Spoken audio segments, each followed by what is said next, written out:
몇 년 전 그 신문에 보니까 이런 제목의 기사가 실렸습니다. 전쟁 포화 속에서 학교 세워준 미군 아저씨 60년 만에 학생과 재회, 이런 제목이 실렸어요. 그 내용이 뭐냐면 6.25 전쟁 중에 미국 44단, 우리 아마 여자분들은 뭐 군 이름은 잘 모르시긴 한데 뭐 1사단, 3사단 이렇게 하는데, 미국의 44단이 경기도 가평 쪽에 이렇게 전쟁을 수행하는데, 그 가평에 있는 학생들이 이제 중학교를 마치고 고등학교를 가야 되는데 뭐 전쟁 중이니까 안 되지 않습니까? 그래서 천막을 치고 공부를 하고 있는 거예요. 그래서 이제 이 미국 44단 사단장이 조세프 클리랜드라는 사람인데, 사단장이 이제 보면서 야, 이 학생들이 비록 전쟁 중이지만 공부하게 해줘야 되겠다, 이런 마음을 가지고 44단 전체 장교와 사병이 한 15,000명 되는데 15,000명 모두에게 성금을 거뒀습니다. 그래서 그 당시 $2 정도 누구나 낼 수 있도록 15,000명이 거뒀으니까 $30,000, 30,000. 거둬가지고 학교를 지어줬습니다. 지금처럼 큰 학교는 아니더라도 학교를 지어서 공부하도록 그렇게 해줬어요. 그런데 사람들이 학교를 지어서 이제 이름을 뭐라고 할 것이냐, 그래서 조세프 클리랜드 사단장 이름을 따자, 이렇게 하는 사단장이 그건 안 된다. 그리고는 44단이 한국전에 참전해가지고 제일 먼저 전사한 군인이 있었어요. 19살짜리인데 그 사람 이름이 카이저였어요. 그래서 그 이름을 따서 가이사 중학원. 옛날에는 중학원이라는 게 이게 중고등학교를 다 말하는 거예요. 그래서 이름을 가이사 중학원, 이렇게 이름을 붙이고 학교를 설립했어요. 그것이 이제 세월이 흐르면서 오늘날의 가평고등학교, 공립학교가 된 겁니다. 그래서 그 역사는 여러분들이 이제 가평고등학교 역사에 들어가 보면 다 알 수 있습니다. 이제 그분들, 그 당시 6.25 전쟁에 참전해서 그 가이사 중학원을 설립할 때 성금 낸 사람들 중에 살아있는 분들이 있었던 겁니다. 이제 그분들이 한국을 방문한 거예요. 그 졸업식에 참여한 거예요. 가평고등학교 졸업식에. 그래서 이제 그걸 알고는 이제 그때 처음 공부했던 그 학생들이 꽃다발을 그 미군 아저씨들에게 전달하는 그런 사건이 있었습니다. 이제 그것 때문에 제목을 전쟁 포화 속에서 학교 세워준 미군 아저씨 60년 만에 학생과 재회, 이렇게 한 거예요. 제가 이걸 보면서 야, 조세프 클리랜드라는 사단장도 참 기독교 가치관을 갖고 있다. 자기가 사단장이지만 자기 이름을 낼 만도 한데 자기 이름 내지 않고 자기 사단에서 제일 먼저 전사한 그 군인을 기리기 위해서, 카이저를 기리기 위해서 가이사 중학원이라고 붙이고, 또 그리고 그 15,000명의 사단 모든 병력들이 다 성금을 해가지고 학교를 설립해주고, 야, 참 그 기독교 정신이라는 게 참 대단하다, 이런 생각이 듭니다. 그래서 이제 가난한 자, 어려운 자를 이 돌아보는 마음, 성경에서 계속 강조하고 있습니다. 오늘 제목도 뭐라고 잡았습니까? 사회적 약자 보호 규례. 우리 지영이 정말 대답을 잘했습니다. 그래서 이 신명기에 보면 우리에게 율법 또는 규범 또는 규례, 이런 것들을 많이 말씀하고 있지 않습니까? 그래서 참 보면 우리가 하나님을 아버지로 모시고, 또 하나님 우리 보고 거룩한 백성이라 그러고, 하나님께서 우리에게 늘 함께한다 그러시면서 우리에게 이런 율법도 규범도 규례도 주시면서 이 율법과 규범과 규례에 따라 행하면 복을 받는다, 이렇게 말씀하고 계십니다. 그래서 오늘 본문에도 보면 복 받는다라는 말이 나오는데 이 가난한 사람, 사회적 약자에게 우리가 어떻게 해야 되는가, 오늘 몇 가지를 말씀하고 있는데 보면 오늘날하고 좀 이 시스템이 다르기 때문에 똑같을 수 없지만 그 마음과 정신은 우리가 이렇게 탁 느낄 수 있습니다. 제일 먼저 보십시오. 10절에 내 이웃에게 무엇을 구워줄 때 너는 그의 집에 들어가서 전당물을 취하지 말고. 그러니까 이제 뭘 구워주는데 너 나에게 뭘 좀 전당 잡힐 거냐 이렇게 하는데 이 돈을 빌려줄 사람이 그 집에 불쑥 들어가서 전당 잡을 만한 거 있나 이렇게 하지 말라는 겁니다. 그 사람이 그러니까 그 사람이 가져 나오도록 11절 보십시오.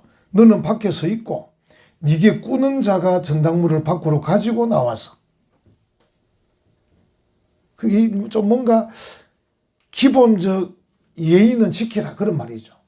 이 돈을 구워주다 보면 요즘은 좀 그래도 덜합니다만 옛날에도 돈 구워주면서 얼마나 이 참 뭐라 그럽니까 이걸 유세 뜬다 그럽니까 얼마나 뜹니까 내가 돈을 구워주니까 거기다가 뭘 전당 잡힐 건가도 자기가 들어가가지고 이 돈 되는 거 없나 이렇게 전당 잡는 이런 무례한 일은 하지 마라 이렇게 이제 말하고 있는 것입니다. 오늘날이야 뭐 그런 시스템이 그런 게 아니니까 그런 일은 없지만은 우리가 이제 예를 들어서 돈을 빌리는 사람에게 당신 좀 내 평소에 뭘 하더냐 좀 부지런하게 살라고 하지 않더냐 그렇게 게으르게 사니까 늘 그리 어렵지 뭐 이런 책망할 수 있습니다. 필요하면 뭐 우리가 돈을 좀 빌려주기도 하고 도와주고 할 때 뭐 책망할 수도 있고 권고할 수 있습니다. 그렇지만 어느 선을 넘어서는 그 빌리는 사람이 너무 무한할 정도로 그렇게 해서는 안 된다. 그래서 선을 넘어서는 무례함 그런 것은 안 된다. 오늘 내용이 이제 그런 내용이죠. 그러니까 돈 좀 있다고 좀 힘이 좀 있다고 좀 권력이 있다고 너무 오만하게 행동해서는 안 된다. 그걸 우리에게 이제 말씀하고 있는 것이죠. 또 보니까 이게 12절에 보시면 그가 가난한 자이면 이 말은 무슨 말이냐면 그가 전당 잡힐 게 거의 없는 그런 뜻입니다.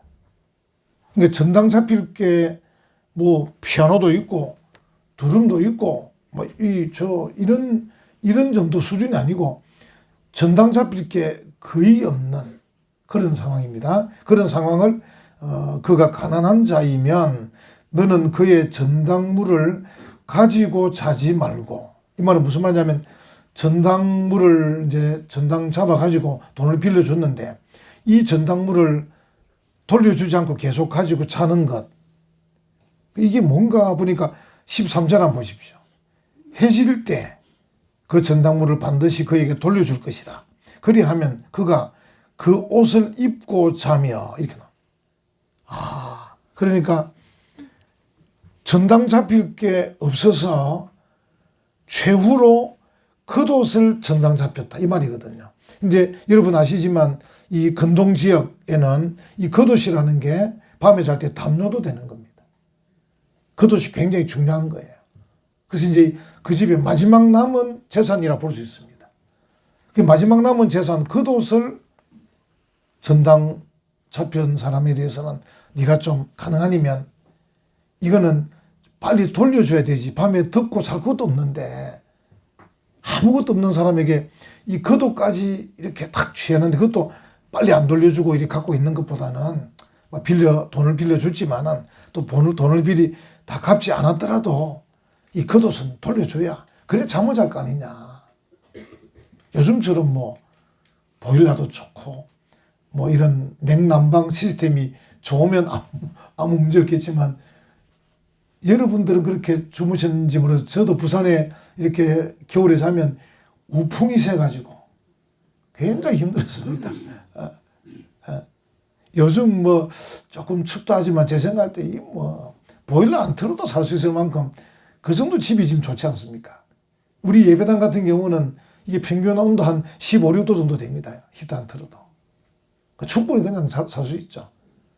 옛날에는 뭐 집 밖이나 집 안이나 차이가 거의 없을 정도로 집 안에도 그냥 바람이 숭숭숭숭 들어오는 그런 시설이 있었는데 옛날에 근동 지역 그렇지 않겠습니까? 여기는 우리처럼 추운 날은 아니라도 낮에는 정말 더운 여름, 밤에는 정말 추운 겨울인 그런 지역이거든요. 그러니까 겉옷이 필요한 거예요. 담요가 필요한 겁니다. 근데 그 사람이 그 담요를 전당 잡아가지고 돌려주지 않으면 어떻게 되겠느냐. 그 이야기입니다. 그러니까 참. 그리고 이제 또 더 넘어가면 17절에 가면 또 나옵니다. 너는 객이나 고아의 송사를 억울하게 하지 말며 과부의 옷을 전당답지 마라. 그러니까 좀 가난한 사람 그 겉옷도 문제지만 과부 겉옷은 더더욱 그렇다. 식구도 없는데 그 겉옷까지 전당 잡아서 빨리 안 돌려주면 어떻게 되겠느냐. 좀 미리 답을 말씀드리면 돈이 좀 있으면 좀 관대하게 빌려주라. 그런 뜻입니다. 꼭 돈이 되는 옷, 또 이 사람이 그 겉옷을 찾기 위해서 막 어쨌더라도 또 막 이렇게 해야 될 그런 절박한 상황에 처하지 않도록 겉옷밖에 없는 집 같으면 그 겉옷은 하루 정도는 좀 탁 갖고 있다가 돈을 갚지 않더라도 좀 돌려주는 이런 관대함이 필요하다. 이제 그런 뜻입니다. 그래서 이 과부의 겉옷, 과부의 옷도 전당 잡지 말아라. 이렇게 말하고 있습니다. 참 하나님이 얼마나 세심하신가 하는 것을 알 수 있죠. 그러니까 이 가난한 자들, 어려운 자들에 대해서 정말 좀 관대하게 하면 좋겠다.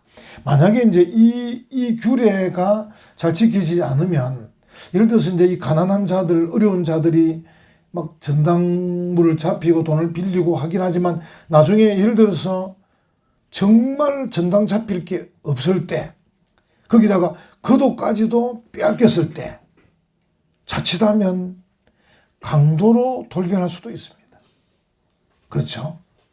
그러니까 이 돈을 가지고 돈을 빌려주는 사람들도 돈 빌리는 사람의 형편을 어느 정도는 여유를 주어야 되지. 만약에 그렇지 않으면 결국 아무것도 없는 사람이 나중에 할 수 있는 게 강도질밖에 없는 겁니다. 강도요, 절도요.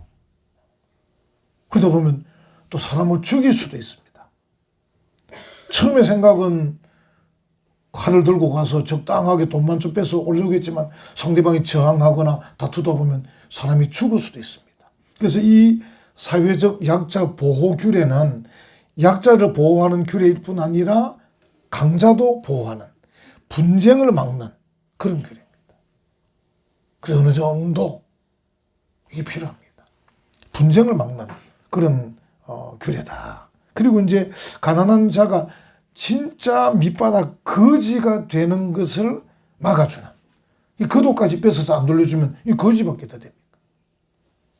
이불 없는 사람이 거지지 뭐. 요즘은 이불 없어도 됩니다만 옛날에는 이불이 없으면 거지에 불과한 것이죠. 그리고 말씀드린 대로 결국은 이 규례를 잘 지키면 그 마을과 그 사회에 어떤 분위기가 형성됩니까? 관대한 분위기가. 좀 사람이 그래도 살만하다. 이 분위기 형성이 되는 거예요. 참 필요한 것입니다. 여러분들이 늘 생각하십시오. 여러분들이 많이 배우셨든지 많이 가지셨든지 또 여러분은 직장이나 또 가정의 삶이 안정이 되어 있다 할 때 할 수만 있으면 어려운 사람들을 도와서 이 나의 관대함이 좀 나타날 수 있도록. 저 사람 인색하더라. 이런 소문 안 나도록. 사람이 너무 짜다. 너무 인색하다. 저 사람은 뭐 찔려도 피 한 번 안 나겠다. 이러면 안 되는 겁니다. 그래서 저 사람은 참 관대하다. 역시 교회 다니고 또 예수 믿는 사람이 관대하구나. 사랑이 있구나. 이렇게 되도록 해야 된다. 그런 내용이죠. 여기 이제 17절을 좀 더 살펴보시면 너는 객이나 고아의 송사를 억울하게 하지 말며 이렇게 나옵니다. 그래서 이제 그동안에 이제 앞에 나왔던 그 이웃, 가난한 사람, 과부, 그리고 객, 고아 단어가 다 다른데 제가 이걸 어떻게 묶기가 어렵더라고요. 그래서 묶으려니까 사회적 약자다 이렇게 묶었는데 우리 주변에 사회적 약자, 그러니까 사회적 약자로 대표되는 사람들을 지금 표현하는 거예요. 오늘날은 좀 다를 수 있겠죠. 그 제가 우리 기도했습니다만 뭐 우리 안에 들어와 있는 그 이방인들, 미국이나 유럽에 입양돼 갔는데 또 그곳에서 적응 못 해가지고 또 양부모를 잘못 만나가지고 제대로 영어도 익히지 못하고 돈도 벌지 못하고 그래서 결국은 한국으로 다시 돌아온 이방인들이 있어요. 또 이 사람들은 한국에 돌아왔지만 또 한국 사람도 아니에요. 왜냐하면 국적이 다른 나라이기 때문에. 실제는 한국 사람이었는데 입양을 가면서 국적이 저리 가다 보니까 국적이 대한민국이 아니에요. 근데 지금 대한민국이 돌아온 입양인들을 보호할 법이 지금 마련이 안 됐어요. 국회에서 빨리 만들어야 되는 거죠. 그런데 이런 사람도 오늘날의 사회적 약자는 누구냐? 돌아온 입양인. 또 이제 우리 그 만주를 통해 러시아 중앙아시아로 막 이렇게 떠돌아다니는 고려인들, 돌아온 고려인들이 있거든요. 돌아온 고려인들. 또 독립유공자 자손들. 우리 일제강점기 때 독립운동 하다 보면 이 배급도 그렇게 못 받고 공부도 그렇게 못하고 막 어려운 사람들이 있었어요. 또 이 사람들이 만주로 중국으로 떠돌다가 돌아온 이 독립유공자 자손들. 그리고 지금 한국에 돈 벌러 들어온 외국인 근로자들. 그리고 이제 북한을 탈출해서 한국에 들어온 탈북자들. 지금은 이제 이런 분들이 거의 사회적 약자죠. 사회적 약자. 우리가 이제 사회적 약자에 대해서 어떻게 하느냐. 여기 이제 그 기준 말씀했어요. 기준을 너는 객이나 고아의 송사를 억울하게 하지 말며. 뭔가 지금 객이나 고아 이 사회적 약자가 뭔가 지금 얘기를 한단 말이에요. 나 이런 거 좀 이런 문제를 해결해 주세요. 이런 어려움을 도와주세요. 막 이렇게 한단 말이죠. 이 문제를 어떻게 할 거냐 할 때 억울하게 하지 말며 이렇게 나옵니다. 그 제가 이 단어를 자세히 보니까 고아의 송사 이제 히브리어로 미시파트인데 미시파트 여러분 기억날 거예요. 하지 마라 한 거 로입니다. 로. 영어는 노 이렇게 하는데 히브리어는 로 리얼로 하는데 로 타테 미시파트 이 미시파트 송사를 타테 억울하게 하지 마라 이 뜻입니다. 로 타테 미시파트. 근데 이제 이 미시파트라는 송사라는 이 번역이 송사가 되어 있는데 원래 미시파트의 뜻은 정의, 공의 그런 뜻이에요.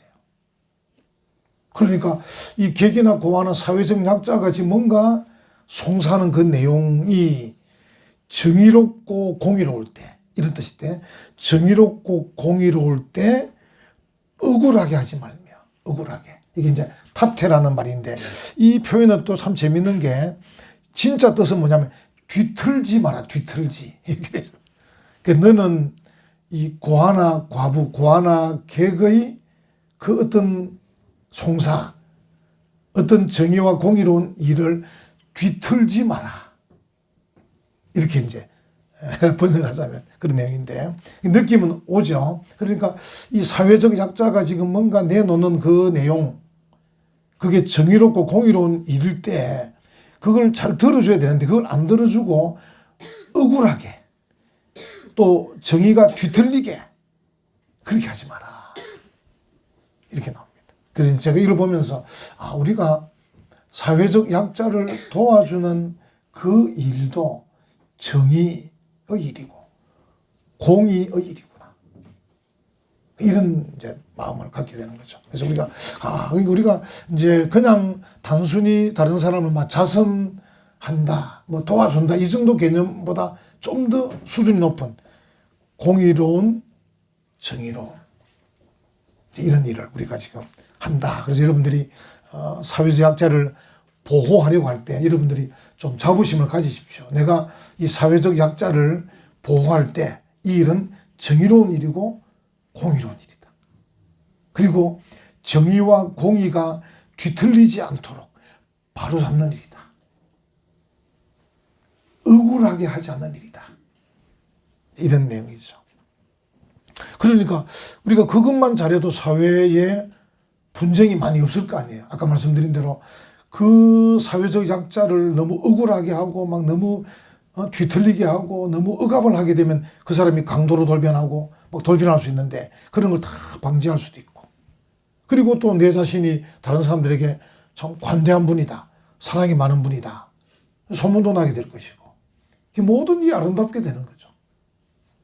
그래서 이 일을 할 때 내가 이 일은 그냥 단순히 도와주는 일일 뿐 아니라 정의와 공의를 바로 세우는 그런 일이다.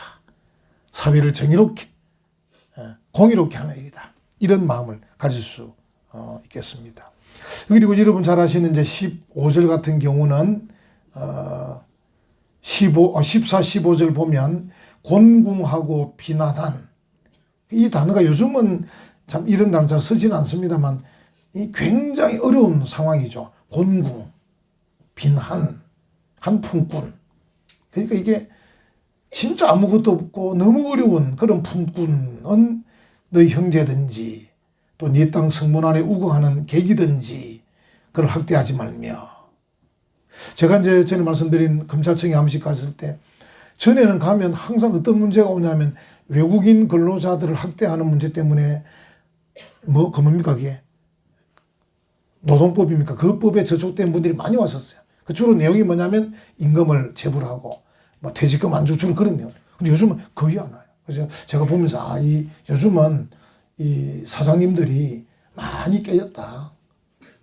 또는 법이 이제 워낙 엄격하니까 어떤 것보다도 그거는 뭐 바로 법으로 이제 처벌을 하니까 바로 벌금 때리든지 하니까 요즘은 제가 한 번도 요 근래 뭐 2, 3년 동안 만난 적이 한 번도 없었던 것 같아요. 그 법으로 온 뭐 외국인 근로자와 사장은 한 번도 온 적이 없어요. 많이 이제 알기도 법도 알고 조심도 하고 그런 것 같아요. 어쨌든 여기에 이제 바로 그런 네 형제든지 성문 안에 거하는 객이든지 이 말은 요즘으로 말하면 외국인 근로자 아니겠습니까?